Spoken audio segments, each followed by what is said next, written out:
Tom, if we could start with Mamadou Doumbia's injury, how's that one looking? Yeah, it's disappointing for the player. You could see the upset when he had to come off, and it'll be a few weeks. So we'll miss Mamadou for the next couple of games, certainly, and we'll assess more in the international break. Yeah, it's a real tough one for a young lad who's just had his first run in the team.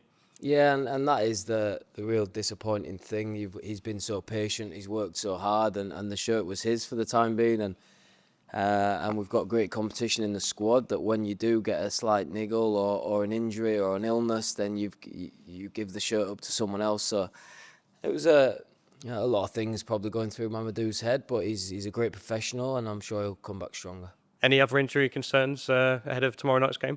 No fresh ones, no. And we're ever closer to Duomo, Bar and Bachmann returning to training. So I think that's about a week, 10 days away. And Kevin Kebbin a little bit longer than that. So no fresh concerns. And yeah, so we're in good shape.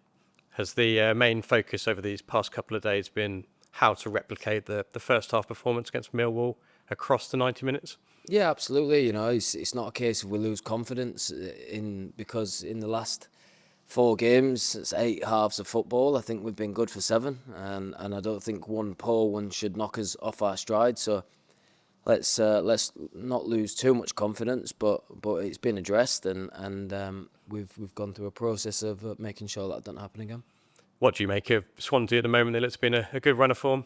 Yeah, not conceded a goal under the new manager, you know. So they're very good, high press team in my opinion. They're energetic. They've gone a little bit more direct since the new coach has come in, but still have some really good technical players. So they're in a good run of form, and obviously no goals conceded in their last 3. So it's going to be a tough test for us. Do you think it's more difficult to play a team when a new manager's just come in or an interim manager's just come in? Yeah, and they look like they've responded to him, you know. So it's every game in this league's tough, but yeah, it looks like they've had a big injection of energy with the new coach, and that's nothing against Luke Williams, who's a fantastic coach as well. But sometimes a freshness is good for an environment. Does it make your planning a bit harder as well? They might play a different way under the new man. And no, I think 3 games is enough to see what he's going after. So I'm not too concerned on that. Jeremy Ngakia has had some good news, a call-up for the DR Congo national team, a well-deserved one. Yeah, he's been in good form. He's been very consistent of late, and it makes me really proud whenever any of my players get called up to their full international sides, and it's one of the real rewarding sides of the job. How impressive has he been in the last few weeks? Yeah, very good. You know, he's all the fullbacks we have offer something a little bit different now. Jeremy, he values the art of defending probably first, and you very rarely see wingers getting the better of Jeremy, and he's also got very good technique and calmness on the ball as well. So we've been seeing all that recently, and he's been very consistent.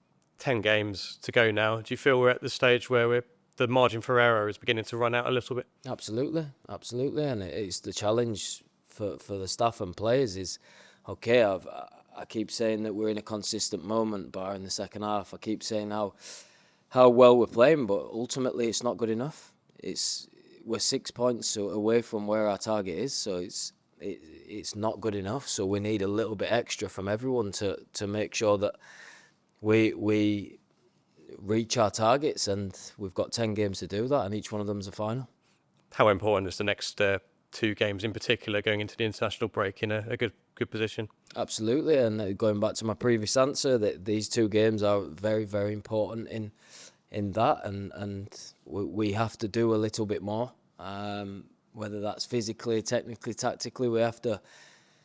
We're on the right track, but it needs one big push more. So that'll start with Wednesday, and we've got absolutely no focus on Oxford yet. It's all about tomorrow evening. Tom, you mentioned a big push coming up over the next few weeks. We've had lunchtime kick-off on Saturday, a midweek one tomorrow.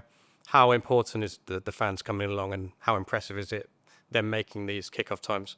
Yeah, first of all, I understand the challenges of supporting a championship side. There's 46 games, there's travelling the full length of the country, and now there's the challenges of different kick-off times, different days, a lot more 12:30. So I understand it's an effort, and to come to the stadium on a midweek is hopefully something people want to do rather than they feel obliged to. But it really does make a difference that it's not a flat evening game. It's a vibrant, it's a positive energy, and we're really all in it together. But it's always appreciated because we do understand the challenges of supporting a Championship football club. Thanks, Tom.